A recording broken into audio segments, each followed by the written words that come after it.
Hey y'all, it's Texas Ranger, and welcome to part 2 of the YouTube anime, the anime industry, and the real world series.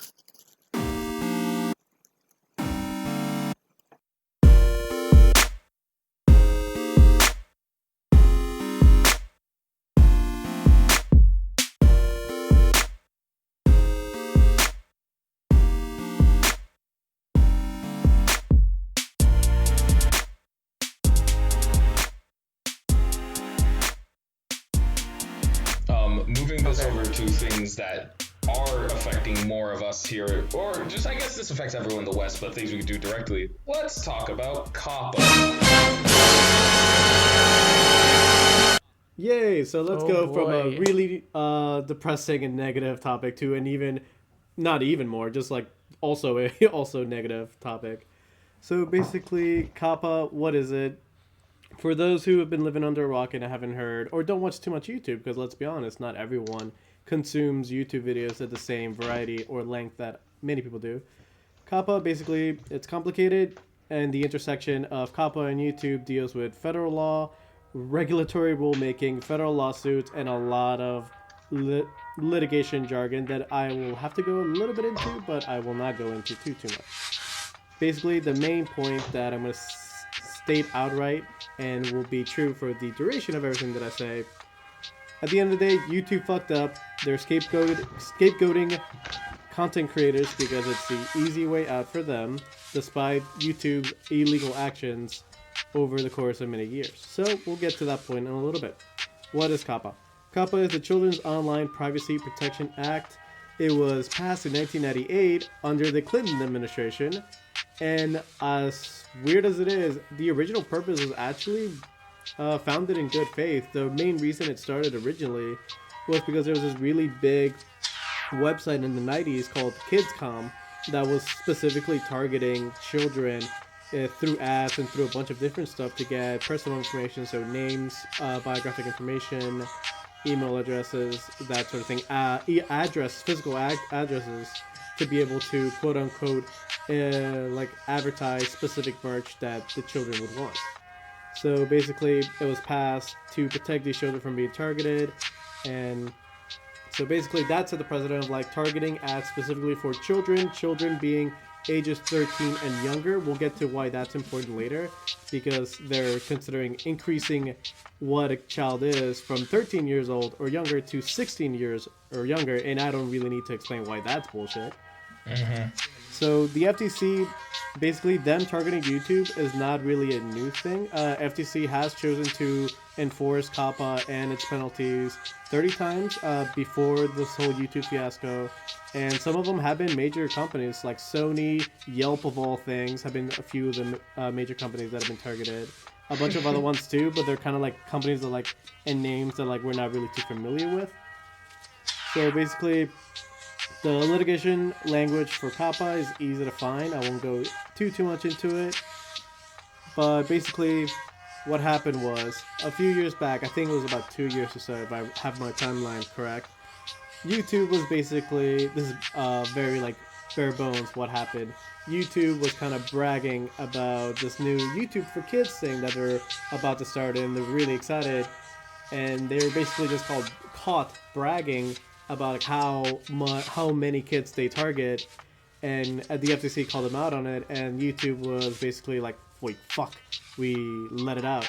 So the FTC sued YouTube and won, and so basically the main issue was that YouTube illegally collected personal information from children, which obviously is a violation of COPPA, and the only reason this also went through was because COPPA a few years back, which kind of in a predetermined decision, they had already planned on going after YouTube years and years before this happened.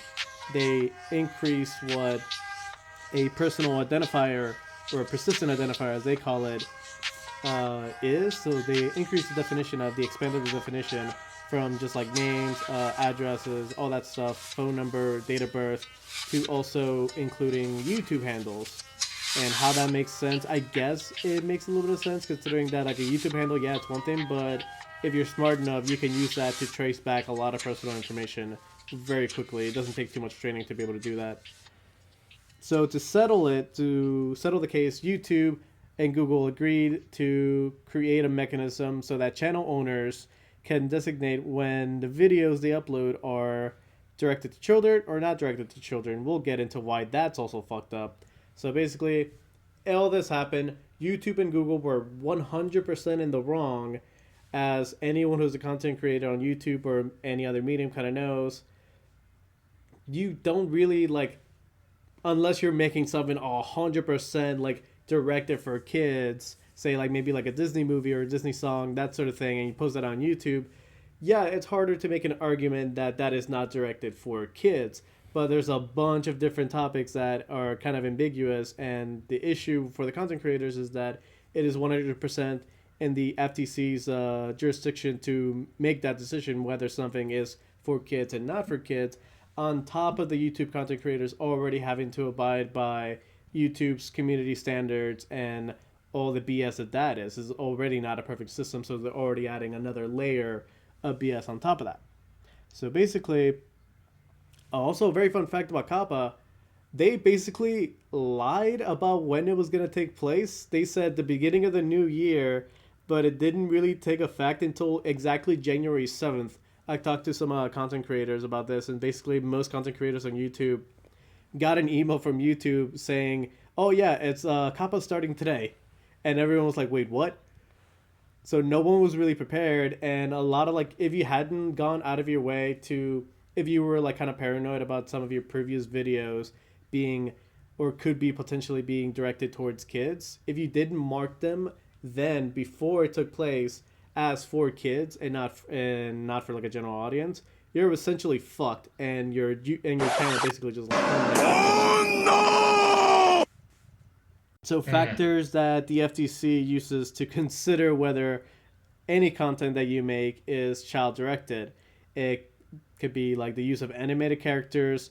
Anime comes to mind. Oh, come on! Video games, the age of models, the kind of music or other audio content. And that was very specific because it's also like, if audio being used or music is used that a child could like or could enjoy, basically if it doesn't have like explicit language or talks about like mature topics, it could be theoretically assumed that it's for kids. So that alone could get someone a mark that they violated COPPA. Dog, this sounds so wild because it really sounds because it sounds like they're just like, oh yeah, any of these things, some of this might be for kids. It's like, well, how do you know it's for kids? It's like, we came up with words and ideas, and it's like, that's actually, it's funny you bring that up. Words are also another factor that they can use. If you use words like awesome or a bunch of other things that you're lying, really like, you could get flagged. No, I'm not kidding. Who wrote these? He's not kidding. Old people. Old people wrote this. So these are the fourth grade, and then that's what I was gonna say. And then the people who are scouring like YouTube videos are a bunch of fucking boomers. Fucking grew up in Nancy Reagan's Just Say No era and are just like, oh, I see animated characters. This stuff's for kids. Meanwhile, it's like Berserk the anime. Did he say cool? Oh my god. That's my child's video. Take it out. Cool is also another word that was on the list. How cool was on the list? Didn't we say like amazing earlier in this podcast? Is this going to get COPPA'd? No, I'm pretty sure. Yeah, one I of us said has awesome. used, so sorry, guys. I'm pretty sure we've used a curse word. Fuck, yeah, I said fuck, and also said it twice here. So we're good. That'll actually tie into like a strategy that you content creators can use to kind of like slightly mark themselves safe, because they can't just mark a button on their YouTube channel and say like, yes, this is for a general audience. YouTube doesn't give them that option. You're either for or not. There's no like a general in between. Wow. If they were to just include that, they would be pretty much covered for the most part. But obviously the people making or expanding COPPA as it is now, as they're trying to implement it and how it's functioning, yeah, obviously they're very detached to what actual like children actually enjoy and watch. Because another factor that the FTC said could be directed for children. Just colorful imagery. I'm a colorful imagery. We're I all feel- colorful imagery.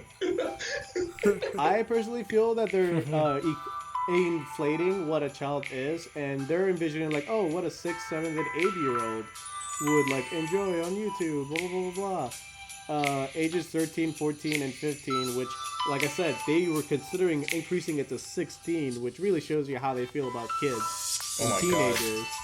This is like, there's so much like stuff colliding. This reminds me of like the times when you would go to restaurants and it would be like kids menu 12 and under, and I would be like, okay, why is it I'm considered a kid when I'm older than 12 at restaurants, so I have to pay more for food, but then when I want to watch like certain XYZ things, or I don't know, vote, they're like, nah, you gotta be 18, son. And I'm just like, what's a child?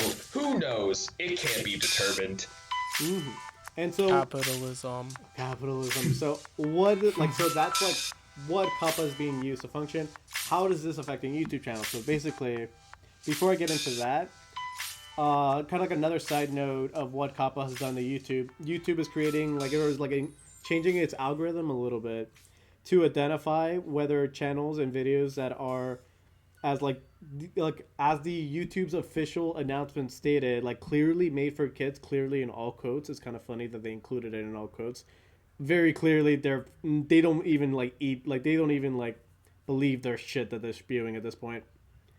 So basically, if content creators don't choose whether their content is made for kids or not for kids, the algorithm chooses for them. So basically, if they don't, or if they forget to do it, YouTube decides for you, and you have no say in it. Wow, that YouTube algorithm, always so reliable, always on point, never had any problems, never heard of anything.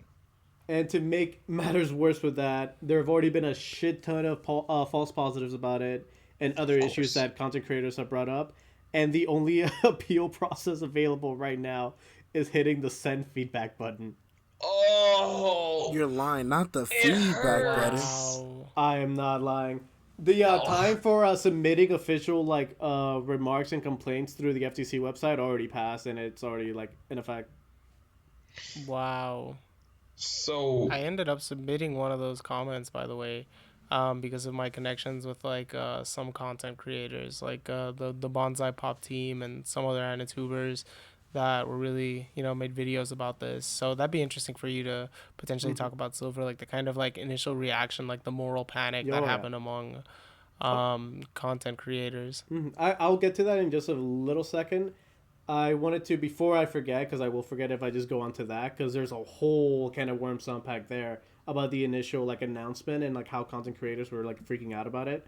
Granted, rightfully so, no one knew what the fuck was going to happen because the language that is used was so vague, and it was made vague on purpose so they can get the most amount of content creators down for violating COPPA. As the director of the FTC said, quoting a direct quote was content creators are what was it, COPPA is COPPA is like putting a gun down the barrel, and the content creators are the fish. Okay, and then so I guess to make it ultimately clear, I mean, we said capitalism before, but what's the FCC's motive for really installing this? What do they get? They fine YouTube? To me, I mean, obviously this is speculation. I have no evidence to really back this up, but because the change of what makes a persistent identifier through the FTC was changed to include social media handles such as YouTube handles. To me, screams that they were planning on coming after YouTube for years, and to me that screams that, granted, this whole thing with YouTube and YouTube illegally collecting information from kids and targeting ads specifically at children, and there's a whole can of worms that can be unpacked there through the whole rush for selling data and all that stuff. That's a whole different topic for another podcast. They've been doing this for years and years, so I'm assuming the FTC kind of knew and was aware of what was happening, but probably didn't have enough evidence to say yes or no, or to try to press on them or try to file a federal suit against YouTube until YouTube kind of slipped up, and then they got him on it. So basically, this is years and years in the making. It didn't just happen overnight. So YouTube's trying to save its own butt. The FCC is rightfully trying to go after them, but it is using means that is ultimately not hurting YouTube, but hurting content creators. Well, Am I understanding it? it's only not hurting YouTube because YouTube and Google like have flipped all the like burden to the content creators. Oh. Wow. Oh, we might own the capital, but no, it's those dirty workers over there. And I feel like, yeah, they wanted to get YouTube because, granted, yeah, what YouTube was doing was really fucked up, and you should be targeting kids for specialized ads and all that. But I feel like a lot of it is also kind of profit driven because, like, and this will tie into like, so basically a violation, if you violate COPPA, the fee can be up to, I believe it was 41,000 per violation per video. Oh my god. What? But, 41,000. 41,000 per. But here's the thing. This is where this ties back into like a lot of like the initial wave of like paranoia. Like a lot of content creators were freaking out again, justifiably so. However, I did a little bit more research and it turns out that like the fee is only up to 41,000. Let's say hypothetically, it really like what you will actually like pay if you are charged for that depends on how many subscribers you have and how many views that video itself has. So like your fee, if you're let's say you have like 5,000 subscribers and you get charged for the violation, maybe you'll pay this is just me guessing, a really small amount, like maybe like 10, 20 bucks for the fee. But like let's say you have like 50 million or even a million and you have a video that was like over 1 million views and then you get charged for the COPPA violation, that'll probably be like a few thousand right there. And like I said, that's the fee that they laid out. That is the standards of like how that fee would be like assessed, but they don't really give any clarification beyond that. I haven't heard of anyone actually getting an actual $41,000 violation fee, but it doesn't mean that it can't happen. The FTC has like done that before to different companies. So the fear is well founded. The fear is there, but for slightly smaller YouTube content creators, granted, everyone should be like worried about that because hell, even I wouldn't be able to really cover like a $500 or even $1,000 like fee for a violation that's complete bullshit based off of vague requirements like colorful imagery and music and animation. So, but this whole situation, what it makes me think of, and this is a realization that I recently had, and I think some of this is like, comes from the fact, gentlemen, that, we've been kind of like laying the groundwork for potentially, starting our own like YouTube journey as like anitubers and all the things that come into play and thinking about that. But one thing that I recently realized is that YouTubers, just like Uber drivers, just like DoorDash deliverers, are a part of like the modern gig economy. Mm-hmm. It's like profoundly like horrible the form of exploitation to which these different individuals are being subjected to by these large companies. And so this is like another tricky thing because of course, YouTubers make their money off of like,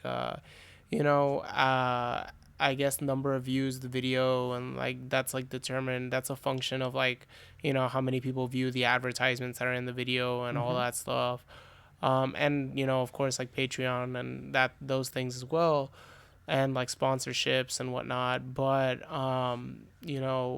one thing that I imagine must be the case, and if there's any YouTubers that end up listening to this and maybe want to like give us their opinions on like Twitter or whatever, or contact us, is that I imagine that YouTube doesn't provide YouTubers with benefits like with health insurance or with like I don't know, a 401k or things of that nature. And so it's like in some ways it's interesting to note this, but I think that, first of all, like there's a lot of like YouTubers that I know, and I'm not going to necessarily signal anyone out, and I'm also like not going to default to personal responsibility here as the only factor. because frankly this is like a systemic thing too, something that we just in general experience as like humans who live in capitalist societies. But and a society like the United States or other places around the world where most of the time, government feels very distant from our lives, and like we've been like so profoundly depoliticized and shoved into a place of like cynicism with respect to like our relationship to like the government and politics and all that, and been so encouraged systemically to just be like consumers, to just consume like media, consume articles, and that's like all, to let that be, like the core of what defines who we are. There's a lot of people, a lot of YouTubers that I think, are probably like politically like apathetic. And like the tragedy of it is that, dude, you are being subjected to political forces. Dude, you are being subjected to economic forces. And like the only possible viable answer to these kinds of problems, is potentially like organizing, is potentially like going out and like demanding your rights. It is unfair that, and like profoundly shocking, that like your plight resembles the plight of like animators. Like that is this just occurred to me, but like you all have a lot in common, we do, as well as like aspiring content creators, you know what I'm saying? Like granted, and there's distinctions, like we don't do this as a full-time job, we have jobs outside of this, but it's like it's terrifying that this is like the landscape into which people are inserted, and these are systemic structural things, these aren't individual responsibility things per se. Like that isn't the determining. Individual responsibility matters, personal decisions matter, but it's not like those aren't the overarching forces determining people's lives. Ultimately, it's about the owning of your own labor. Like that could all be settled into this. The idea that content creators are being basically left out to dry because of YouTube's own antics. They're retreating back into we're just a hosting website. It's the people who post the content that the FCC should really be going after. And it's also a problem with the FCC having these, as we talk about the boomer people having these outdated laws and definitions on what is and is not for kids, and without even trying to understand the nuances of the problem with the algorithm, or like actually maybe defining the rules. And then this can even tie into what we talked about before, how like people look at animation and they're just like, yep, that's for children, and it's just like, it's not that simple, dog. Yeah, is there anything else we had about COPPA or anything else? Yeah, I have a few more things. So surprisingly, the groups of people that I was really worried about, for example, like YouTube, like anime YouTubers, as of what I know, there hasn't really been that many, if any. Actually haven't even heard of any like major or significant being like, I'm going from like 30,000 to above anime YouTubers that have been significantly affected by COPPA, which is encouraging, but it is not grounds for people to be complacent. Like I mentioned before, everyone should always be on guard, be cautious of like what people are putting out, make videos basically as non for kids as possible. But granted, it's also like that is hard advice to give, because like let's say you're a anime YouTuber, you've been doing it for years and years. Let's be honest, it's really hard to change the formula of whatever you've been doing if you like are just told like, okay, you need to change how you've been doing videos all this time, like right now, to avoid getting charged with like a federal violation. So that it's encouraging that anime YouTubers haven't been affected, which is encouraging, for example, like us who were about to start one, but also really funny. People who have been targeted by COPPA have been companies like Disney and their YouTube videos on about like Disney classic songs or just Disney songs like as singles that are put on YouTube.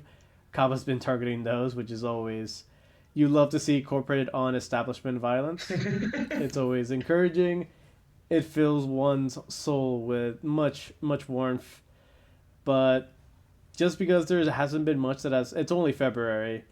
Who's to know that they are not going to like hit content creators hard on the head moving forward, or what if they're waiting, what if they're just doing research to see how many like content creators are quote unquote doing violations, and then do like whole sweeps of like sending out violations like at once. We have no way of knowing it. They're vague as it is with what their requirements are. They're vague with how they've said they're gonna utilize COPPA, and YouTube has been as unreliable as always because it's YouTube, and YouTube sucks. Content creators are wonderful though. I love you guys. Thanks. But yeah, yeah. So it is. That whole spiel ends on a slightly kind of positive note, more neutral so. But I am not positive about the future. Like I said, just because it hasn't happened yet doesn't mean it won't.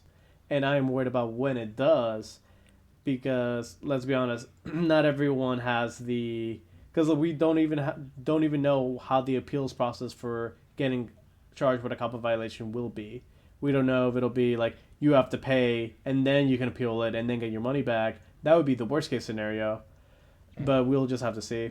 It's something that all content creators should still like be doing like their own individual research, be familiar with.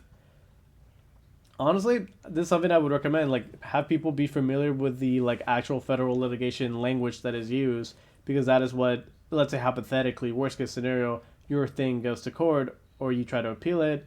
That is the language that will be used against you. It's important to know that language and like what that means. Dang, it's almost as if like the company that these content creators get hosted on could somehow have this service in order to help the people that produce their content. Nah, that's just out of their hands, man. Oh, that's just too hard. Mm-hmm.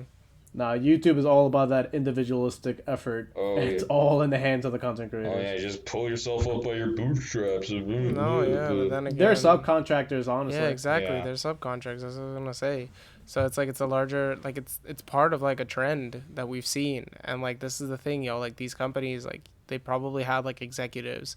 Who knows what their intentions were? Frankly, who cares what their intentions were? We can talk about like the function and effect of what they decided to do, the function and effect of what these people decided to do, and what some folks have packaged as like a like, oh, the gig economy, how freeing, blah blah blah blah blah. Ultimately, like this shit Yeah. is terrible for everybody, and ultimately it was like the effect of it. Regardless, I'm sure some people actually had this intent to actually fuck people over and make money, and I'm sure some people didn't, and I'm sure some people like genuinely think that they're doing a good thing for like independent contractors or whatever. I'm sure they're people who believe all kinds of things about this, but ultimately the function is to squash the power of labor. The function Yeah. is to put you guys in a position of essentially being like victims, you know what I mean? And so this is like, I want to also like stress this very quickly. When like ultimately like the four of us, I mean, we feel you, you know what I mean? Like we're in a similar boat, and not only are we in a similar boat as like content creators, but we also, I mean, in many cases care very deeply about you all and you all's ability to produce the content that you find meaningful and important. I speak for myself here, but I'm sure I'm not the only one. I'm sure I'm not the only one in this group that has Patreon subscriptions and gives a monthly amount of money to content creators whose content has been an inspiration to me. Like I'll name some names, man. Like the boys over at Bonsai Pop. The Kato boys. Like there's a number of other content creators. Like frankly, I have a bit of a mixed relationship with this content at this present in time, but at this particular moment in time. But also like Nuxtaku, you know what I mean, and like the boys behind like the Rant Cafe, like Maname Matt, like y'all, Yonko Productions, who's had a wonderful video that ended up being about like the anime industry. That was kind of my jumping off point for much of the research that went into my part of this video. Like y'all are awesome people. Y'all's content is incredible. It is an inspiration to people like us, and like we have nothing but love for you all and stand in solidarity with you all. And in fact, if any of you end up listening to this, which there's frankly like somewhat low likelihood of that, and you want some I guess, like, want to reach out to me personally, and I speak for myself here because I am an organizer, so I have somewhat of a grasp on how organizing works. If you want to have a conversation about that, hit me up. I'm more than happy to have a conversation about that. And maybe we can, I don't know whether it means vent or actually come up with some possible, like, in our small way, contribute to, like, imagining some sort of organized resistance to what's going on. Like, let me know. I'm more than willing to do that, fam. Much love to y'all, from the Anime Ramblin' Boys squad. Damn, I'm about to cry. Ooh. Damn. I didn't get my parents to sign a permission slip for this field trip. I'm done. Oh my god. Well, on that note, I think that about wraps it up. I'm pretty, settled. I'm unsettled in like the direction things are going, but I feel better. I'm armed with knowledge. Yep. Yay. Armed with knowledge and weapons. Knowledge and weapons. And caffeine and Smirnoff ices. Oh, apparently. speak And for Smirnoff yourself, Ices, bro. true that. Just want to thank all of you who, listen to, frankly, we're probably going to split this into 2 episodes, but who listen to this series. And,